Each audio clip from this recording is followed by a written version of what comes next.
Lições bíblicas. A justiça divina. A preparação do povo de Deus para os últimos dias no livro de Ezequiel. Lição 4. Quando se vai a glória de Deus. Texto áureo. E a glória do Senhor se alçou desde o meio da cidade e se pôs sobre o monte que está a oriente da cidade. Ezequiel, capítulo 11, versículo 23. Verdade prática. Deus abandona o templo e retira sua glória por causa das abominações do povo. Leitura bíblica em classe. Ezequiel, capítulo 9, versículo 3, capítulo 10, versículos 4, 18 e 19, capítulo 11, versículos de 22 a 25. Ezequiel, capítulo 9. E a glória do Deus de Israel se levantou do querubim sobre o qual estava, até a entrada da casa, e clamou ao homem vestido de linho, que tinha o tinteiro de escrivão à sua cinta. Ezequiel, capítulo 10. Então se levantou a glória do Senhor de sobre o querubim para a entrada da casa, e encheu-se a casa de uma nuvem, e o átrio se encheu do resplendor da glória do Senhor. Então saiu a glória do Senhor da entrada da casa e parou sobre os querubins. E os querubins alçaram as suas asas e se elevaram da terra aos meus olhos, quando saíram. E as rodas os acompanhavam e pararam à entrada da porta oriental da casa do Senhor. E a glória do Deus de Israel estava no alto sobre eles. Ezequiel, capítulo 11.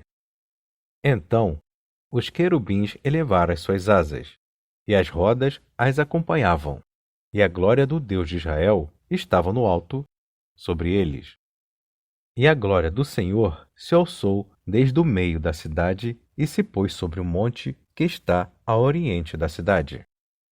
Depois, o Espírito me levantou e me levou em visão à Caldeia, para os do cativeiro. E se foi de mim a visão que eu tinha visto. E falei aos do cativeiro todas as coisas que o Senhor me tinha mostrado. Introdução.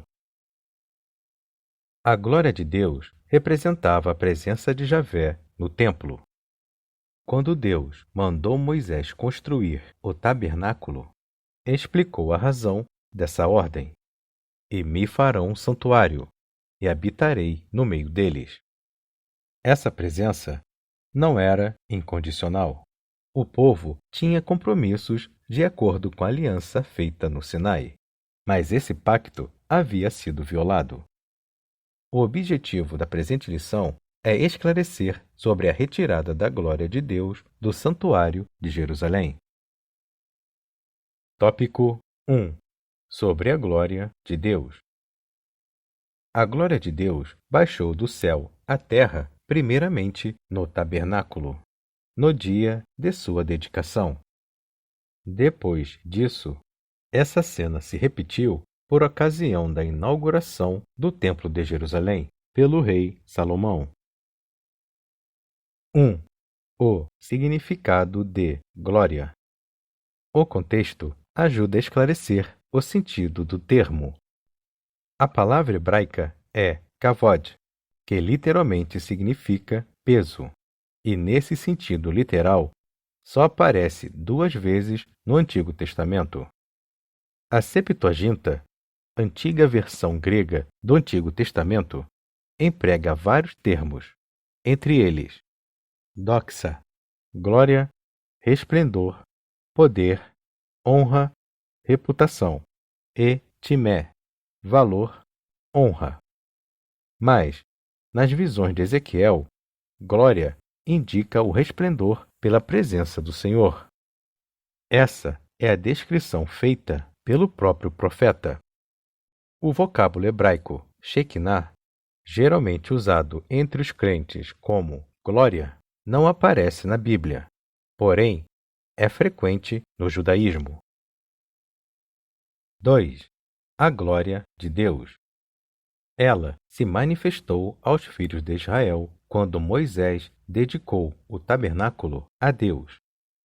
Era a presença de Deus no meio do povo, que acompanhou Israel nas suas jornadas no deserto até o início do reinado de Salomão. Período em que a Arca da Aliança foi transferida do tabernáculo para o templo, que Salomão construiu em Jerusalém.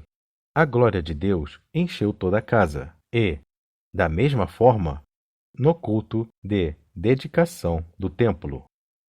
Desde então, ele se comprometeu em manter seus olhos fixos e os seus ouvidos atentos à oração nesse templo. Mas essa promessa nunca foi incondicional, e parece que o povo havia se esquecido disso. Sinopse 1. A expressão Glória de Deus aparece no livro de Ezequiel como Presença de Deus. Tópico 2. Sobre a retirada da glória de Deus. Essa retirada aconteceu em alguns estágios. A. A glória se levantou do querubim sobre a Arca da Aliança. B. Passou para a entrada do templo. C. Pairou sobre os querubins. E, aos poucos, afastou-se completamente do templo. D. Por fim, a glória de Deus se pôs sobre o Monte das Oliveiras. 1. O querubim e a nuvem. O profeta está se referindo aos 2 querubins do propiciatório da Arca da Aliança ou às 4 criaturas da visão inaugural do capítulo 1. Qualquer que seja a interpretação, a verdade é que isso indica a retirada da presença de Deus. Essa nuvem está associada à presença pessoal de Javé durante a peregrinação do deserto, no tabernáculo, permanentemente desde a inauguração do tabernáculo e, finalmente, no templo. Essa presença divina atingiu seu clímax com a manifestação do Filho de Deus. E o Verbo se fez carne e habitou entre nós, e vimos a sua glória, como a glória do unigênito do Pai, cheio de graça e de verdade. 2. A retirada da presença de Deus. A glória de Javé pairou sobre os querubins e, aos poucos, afastou-se completamente do templo. O profeta contempla essa glória se levantando da porta e se movendo para a carruagem-trono que estava parada para descer em cima dos querubins. Nessa visão, Ezequiel acompanha a glória de Deus flutuando sobre os querubins e vê a carruagem divina se mover para a porta principal do templo, para a sua partida definitiva. A saída da glória de Deus representa a retirada de sua presença. Com isso, se aproxima a destruição do templo. Essa casa foi destruída pelos caldeus em 587 a.C., no mês 4 aos 9 do mês, que corresponde a 14 de agosto de 587. 3. Por fim, a glória de Deus se pôs sobre o Monte das Oliveiras.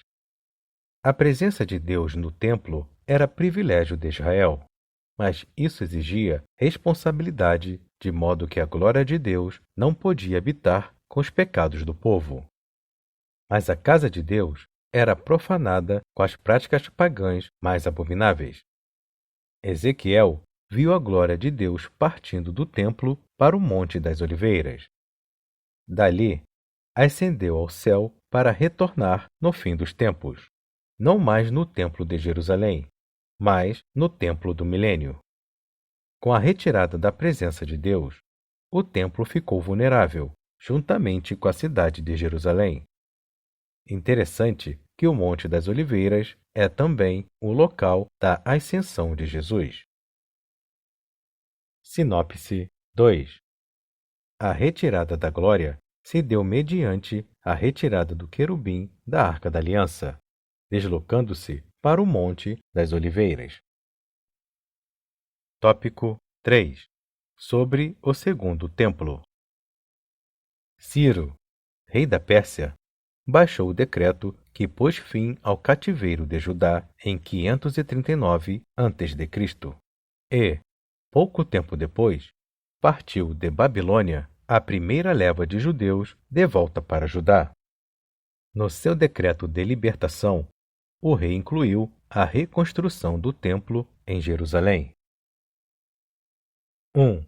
O segundo templo, conhecido como o Templo de Zorobabel, foi inaugurado no 6º ano de Dario, que corresponde ao ano 516 a.C. Não era uma construção com a mesma dimensão e beleza arquitetônica da primeira casa. Não dava para comparar com o Templo de Salomão. O pensamento no período pós-exílio era de que o retorno da glória de Deus era escatológico. 2. O Templo de Herodes. O Templo de Zorobabel foi reformado e ampliado por Herodes Magno. Ele conseguiu persuadir os judeus dizendo que o atual templo não estava à altura da antiga glória. Os trabalhos se iniciaram cerca do ano 15 a.C. e continuava em andamento nos dias do ministério terreno de Jesus, 46 anos depois, conhecido como Segundo Templo. Era o cartão postal de Jerusalém. A construção só foi concluída em 66 d.C. 3. A presença do Filho de Deus. Não há registro de que a glória do Senhor tenha enchido a casa na inauguração por Zorobabel, diferentemente de Moisés, quando inaugurou o tabernáculo, e de Salomão, na inauguração do templo.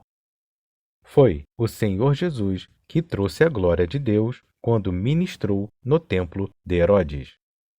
A sua presença nele fez a glória da segunda casa ser maior do que a da primeira. O templo desempenhava várias funções em Israel, como lugar de perdão, do encontro com Deus, da presença divina. Era o centro espiritual da nação. Sinopse 3. Não há registro no Antigo Testamento de que a glória do Senhor tenha enchido a segunda casa. O Senhor Jesus a trouxe ao ministrar no templo. Tópico 4. Sobre o Senhor Jesus e o templo. Assim como a glória do Senhor deixou o templo antes de sua destruição pelos caldeus, da mesma forma aconteceu com o segundo templo. A diferença é que a segunda casa foi substituída definitivamente pelo Senhor Jesus. 1. Explicação teológica. Jesus disse: Eis aqui está quem é maior do que Salomão, o construtor do templo. Ele declarou-se maior do que o templo. Está aqui quem é maior do que o templo.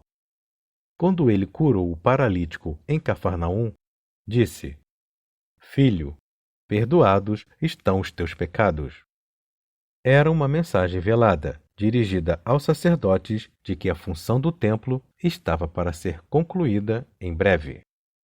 Com a vinda de Jesus ao mundo, o templo tornou-se redundante. E o Verbo se fez carne e habitou entre nós, e vimos a sua glória, como a glória do unigênito do Pai, cheio de graça e de verdade. 2. O fim do templo. O que o Senhor Jesus vinha insinuando ou ensinando de maneira indireta, na última semana do seu ministério terreno, ele falou diretamente: Não ficará pedra sobre pedra que não seja derribada. Dias virão em que se não deixará pedra sobre pedra que não seja derribada. Jesus anunciou o fim do templo, como fizeram Ezequiel e os demais profetas. A glória de Deus se retirou do templo antes de sua destruição. 3. A presença de Deus hoje. Quando Jesus, no alto da cruz, com grande voz entregou o Espírito, o véu do templo se rasgou em dois, de alto a baixo. Estava definitivamente concluída a missão do templo. Assim, o Senhor Jesus substituiu, de uma vez por todas, o templo. Desde então, é em Jesus que temos a redenção e o perdão de nossos pecados. Não existe mais o templo de Jerusalém, mas Deus habita no cristão individualmente. Sinopse 4. A glória do Senhor deixou a primeira e a segunda casa, mas a segunda casa foi substituída definitivamente pelo Senhor Jesus. Conclusão. Concluímos que, em ambos os casos, tanto em Ezequiel como em Jesus, ambas gerações rejeitaram a Deus. No Antigo Testamento, substituíram Javé pelos ídolos, e nos Evangelhos, substituíram a justiça de Deus pela sua própria justiça. Não conhecendo a justiça de Deus e procurando estabelecer a sua própria justiça, não se sujeitaram à justiça de Deus.